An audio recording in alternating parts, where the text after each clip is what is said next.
Good morning everyone. इससे पहले हमने मेंडल का फर्स्ट लॉ देखा था, है ना। पहला नियम देखा था जिसे हम क्या कह रहे थे, प्रभाविता का नियम, है ना। अब हम देखेंगे मेंडल का दूसरा नियम।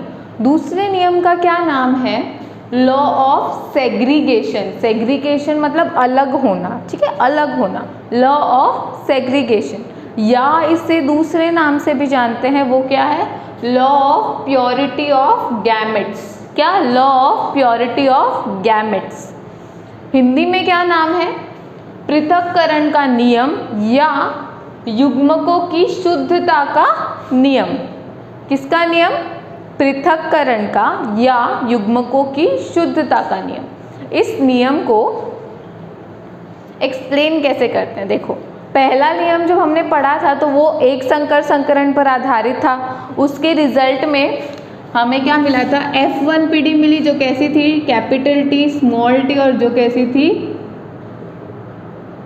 जिसमें सारे पौधे कैसे थे, लंबे थे, राइट, लॉन्ग थे या टॉल थे, ठीक है।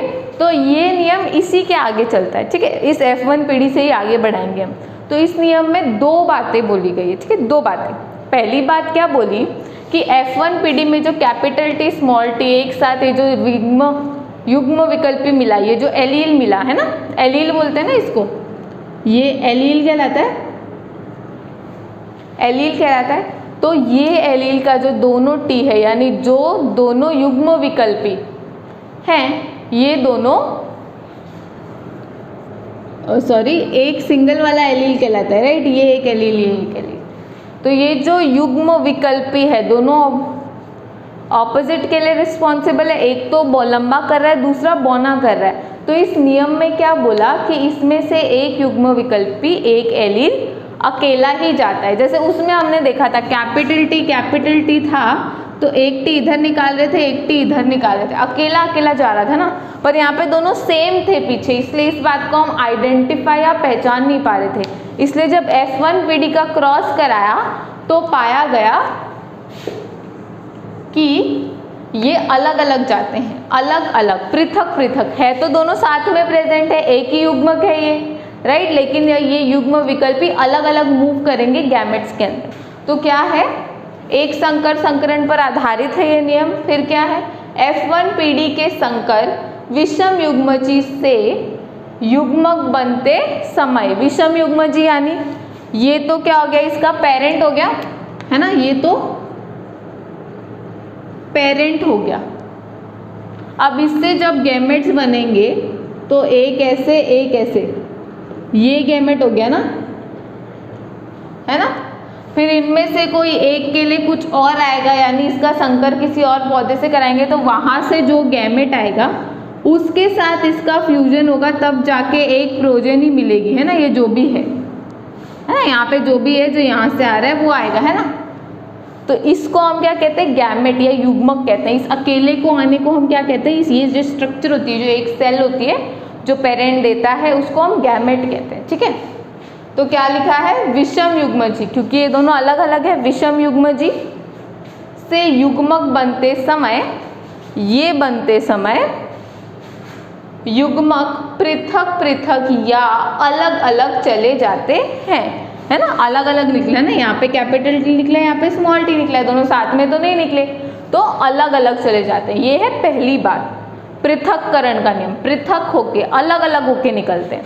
दूसरी बात क्या बोली है, प्रत्येक युग्मक में एक लक्षण के लिए एक युग्म विकल्पी पाया जाता है ना। अब ये कैपिटल टी है तो ये लंबाई यानी टॉल करेगा, ये स्मॉल टी है यानी ये बौना करेगा। अभी तो अकेला है ना, अकेले का तो लक्षण यही है। तो अकेला क्या करता है, अपना पूरा लक्षण साथ में लेके चलता है, इसीलिए ये अकेला क्या हो गया, प्योर हो गया, शुद्ध हो गया, शुद्ध रूप हो गया। इसीलिए इसे प्योरिटी ऑफ गैमेट्स का नियम या युग्मकों की शुद्धता का नियम कहते हैं। अब ये तो हमने समझा नियम क्या होता है ना, दो बातें बोली, दोनों का मतलब समझा कि क्यों बोला जाता है। पर इसे सिद्ध करना पड़ेगा, तो हम एक एग्जाम्पल लेते हैं। एग्जाम्पल में हम क्या लेते हैं, ये पहले वाली F1 पीढ़ी ले लेते हैं। F1 पीढ़ी में कैपिटल टी स्मॉल टी हेटेरोजाइगोट्स मिले थे, ठीक है। इसका क्रॉस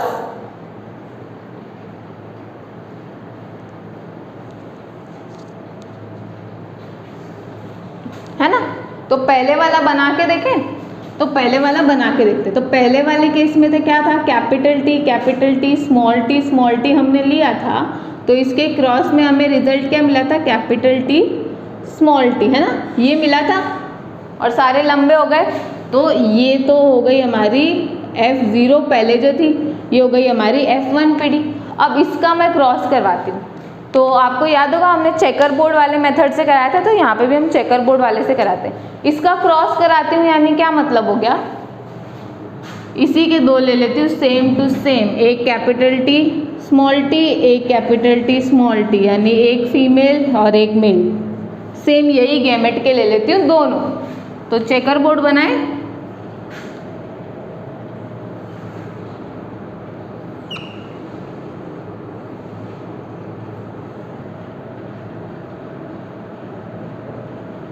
ठीक है, ऐसा था हमारा चेकर बोर्ड, राइट। तो चेकर बोर्ड में क्या था, इस तरफ तो होता है फीमेल, इस तरफ होता है मेल, चाहे ऊपर मेल लगा दो नीचे फीमेल लगा दो। अब दोनों कैसे, same capital T small T, capital T small T. अब इसको बनाने की ट्रिक क्या बताई थी, जो अपनी अपनी लाइन में चलेंगे सारे। तो ये कैपिटल टी को मिलाऊँ इसकी लाइन में, तो इसकी लाइन ये सामने वाली है, तो ऊपर से कैपिटल टी नीचे आया, अपने सामने वाली लाइन में आ गया। अब ये स्मॉल टी को भी ले आते हैं, नीचे आया आ गया। अब इसकी बात करते हैं, ये भी अपने सामने वाली लाइन में जाएगा, तो एक कैपिटल टी इधर आया, एक कैपिटल टी इधर आया, राइट। ये भी अपने सामने वाली लाइन में जाएगा, लेकिन ये तो स्मॉल टी है, तो एक स्मॉल टी इधर, एक स्मॉल टी इधर, है ना इजी। तो ऐसे अपने सामने वाली लाइन में जाएंगे। तो अब हमें हमारे प्रोजेनी मिल गई, यानी संतति मिल गई। तो अब इस संतति के मैं लक्षण देखती हूँ, है ना। लक्षण क्या होते हैं, जो बाहर से दिखते हैं ना, एक्सटर्नल फीचर्स। तो यहाँ पे लंबा है, ये कैपिटल टी दोनों प्रेजेंट है, लंबा है। एक अकेला कैपिटल टी है, पर एक अकेला होके भी ये अपना कैरेक्टर दिखा देता है, तो ये भी कैसा हो गया, लंबा। यहाँ पे भी एक कैपिटल टी है, मतलब ये लंबा है।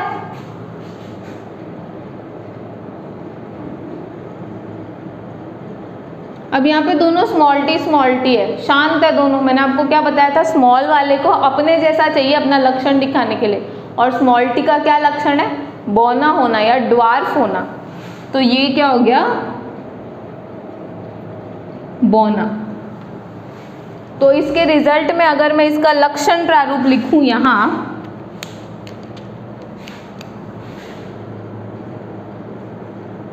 लक्षण प्रारूप, इसे इंग्लिश में क्या कहते हैं, इंग्लिश में इसे कहते हैं फिनोटाइप। तो क्या हो गया, 1 2 3 लंबे हैं, तो 3 लंबा। अनुपात कितना है, 1 है, बौना 1 बौना, तो क्या हो गया 3:1। ये तो हो गया इसका लक्षण प्रारूप, है ना, जो बाहर से दिखता है वो होता है। अब इसका जीन प्रारूप निकालते हैं।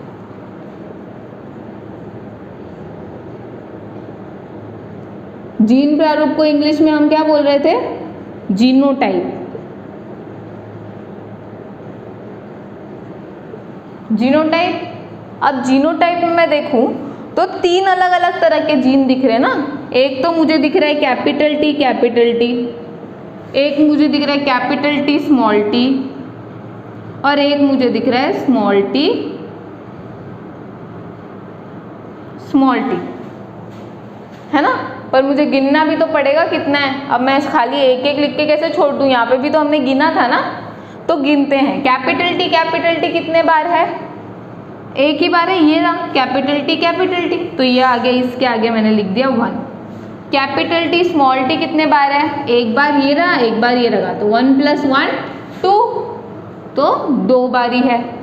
स्मॉल टी कितने बारी है, एक ही बारी है, तो ये हो गया 1। तो अगर अब मैं इसका अनुपात लिखूं तो ये क्या हो जाएगा, 1:2:1। ये आ गया इसका जीन प्रारूप। तो काउंटिंग समझ में आई ना। पहले जो हमने करी थी वो बहुत इजी थी, है ना, क्योंकि चारों कैपिटल टी स्मॉल टी मिले थे पिछले वाले नियम में। यहाँ पे अलग अलग मिला है इसलिए यहाँ पे काउंटिंग भी अलग अलग हो गई। ठीक है, तो ये है क्या, पृथक्करण का नियम या युग्मकों की शुद्धता का नियम। अब हम क्या देखेंगे, अब हम दो नए टॉपिक देखेंगे। मैंने आपको कहा था टेस्ट क्रॉस और बैक क्रॉस पर सवाल आते हैं, तो अब हम टेस्ट क्रॉस और बैक क्रॉस करेंगे, उसके बाद हम तीसरा नियम देखेंगे। ठीक है, तो टेस्ट क्रॉस देखते हैं।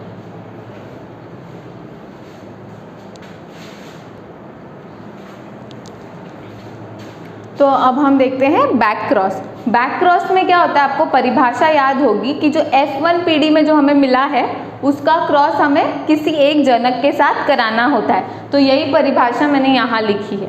F1 जनरेशन में हमें क्या मिला था, कैपिटल T स्मॉल t का क्रॉस जनक पीढ़ी के, अब मैंने दोनों जनक पीढ़ियाँ लिख दी, में से किसी एक के साथ किया जाता है। अब बुक में कैसा लिखा है कि टेस्ट क्रॉस के बैक क्रॉस के दो प्रकार है, पहला है आउट क्रॉस और दूसरा है टेस्ट क्रॉस। पर ये जो आउट क्रॉस होता है ना, ये बिल्कुल same to same back cross होता है, इसलिए हम बैक क्रॉस को आउट क्रॉस भी कहते हैं, या संकर पूर्वज संकरण को आउट क्रॉस या बाह्य संकरण भी कहते हैं। तो करके देखें, F1 पीढ़ी में हमें क्या मिला, कैपिटल T स्मॉल t, चलो फीमेल हमने ये ले ली, और पेरेंट जनरेशन लेनी है तो पेरेंट ले लेते हैं कैपिटल T हो गया मेल। अब मैं इसका चेकर बोर्ड बनाऊं,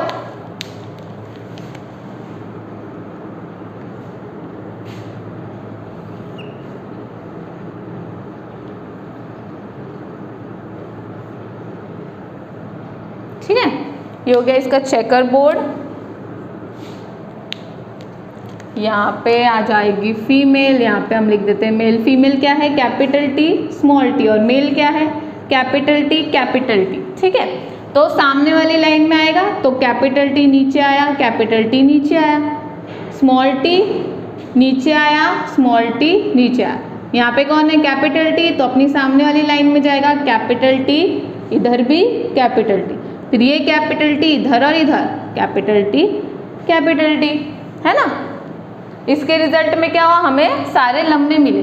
अब यहाँ पे क्योंकि सेम आ गया ना, क्योंकि ऊपर से नीचे जो आ रहा है वो तो सेम ही, और यहाँ भी कैपिटल T है, इसीलिए बुक में क्या किया गया है, बुक में इतने को हटा दिया। तो कोई फर्क बना क्या, नहीं ना, क्योंकि नीचे भी क्या था, कैपिटल T था, नीचे मैं कहूँ तो नीचे भी यही तो था, तो इसको मैं हटा दूँ तो कोई दिक्कत तो है ही नहीं, क्योंकि दोनों सेम मिले हैं, इसीलिए बुक में इतना हटा दिया गया है। ठीक है, सेम टू सेम है, रिजल्ट सेम है, इसीलिए हटाया गया है और कोई रीज़न नहीं है। ठीक है, तो आप लोग कंफ्यूज ना हो, इसलिए मैंने आपको पूरा करके दिखाया फिर हटाया, वरना अगर मैं डायरेक्ट इतना कर देती तो आप लोग सोचते ऐसे कैसे चेकर बोर्ड बना लिया, है ना। या फिर मैं आपको ये बात इन दोनों से समझाऊं तो ये कैपिटल T स्मॉल t क्या देगा, एक कैपिटल T देगा और एक स्मॉल t देगा। अब यहाँ पे दोनों कैपिटल T है तो इसने तो एक ही देना है, कैपिटल T एक जैसे ही देने दोनों, तो मैं दोनों को दो बार लिखूँ या एक बार लिखूँ, एक ही मतलब बनता है, इसीलिए ऐसा लिखा है। ठीक है, अब देखो यहाँ पे दोनों कैपिटल T है तो पौधा कैसा हो गया, लंबा, और यहाँ पे एक बार कैपिटल T तो ये भी क्या हो गया, लंबा, है ना, इजी। अब इसके लिए जीन प्रारूप में निकालूं, जीनो टाइप, तो क्या है, कैपिटल T अनुपात कैपिटल T स्मॉल t, दोनों कितनी बार है, 1:1। लक्षण प्रारूप में निकालूं तो एक ही आएगा, लंबा, है ना, दोनों सेम है। ठीक है, ऐसे होता है ये। अब दूसरा क्या है हमारे पास, टेस्ट क्रॉस या परीक्षण क्रॉस। इसमें क्या होता है कि हम F1 पीढ़ी का क्रॉस अप्रभावी वाले के साथ कराते हैं, यानी F1 पीढ़ी का क्रॉस अप्रभावी जनक के साथ कराते हैं। तो F1 पीढ़ी तो ये हमने ले रखी है, तो इसका क्रॉस अब हम किसके साथ कराएंगे, अप्रभावी जनक ले लेंगे, यानी जनक हम कौन सा ले लेंगे, स्मॉल t वाला। कौन सा ले लेंगे, स्मॉल t वाला, क्योंकि ये कैपिटल T स्मॉल t, इसके पेरेंट्स कौन थे, कैपिटल T और स्मॉल t, है ना। तो इस बार हम ये वाला पेरेंट ले लेंगे, तो यहाँ पे क्या आ जाएगा, इसकी जगह पे स्मॉल टी आ जाएगा और ये कैपिटल टी की जगह क्या देगा, स्मॉल टी देगा। ठीक है, तो अब हम इसका क्रॉस करवाएं, नीचे कैपिटल टी, इसका भी चलो पूरा ही बना लेते हैं। ठीक है, स्मॉल टी नीचे कैपिटल टी, स्मॉल टी है, स्मॉल टी नीचे स्मॉल टी, स्मॉल टी है सामने, स्मॉल टी सामने, स्मॉल टी, स्मॉल टी सामने, स्मॉल टी, यहाँ पे भी स्मॉल टी। अब फिर से देख लो, दोनों सेम सेम है ना, एक ही चीज़ तो दे रहा है, इसीलिए अब मैं दोबारा से ये नीचे वाले को हटा दूँ तो कोई अंतर नहीं पड़ेगा, सेम ही बात हो गई। अब मैं इसका देखती हूँ कि ये पौधा कैसा है। तो यहाँ पे कैपिटल टी है तो ये हो गया लंबा, लेकिन यहाँ पे तो दोनों स्मॉल टी है, यानी ये कैसा हो गया, बौना। अब इसका मैं फिनोटाइप लिखूँ पहले। फिनोटाइप क्या होता है, लक्षण प्रारूप। लक्षण प्रारूप अगर मैं लिखूं तो क्या है, एक लंबा है अनुपात एक बौना है ना।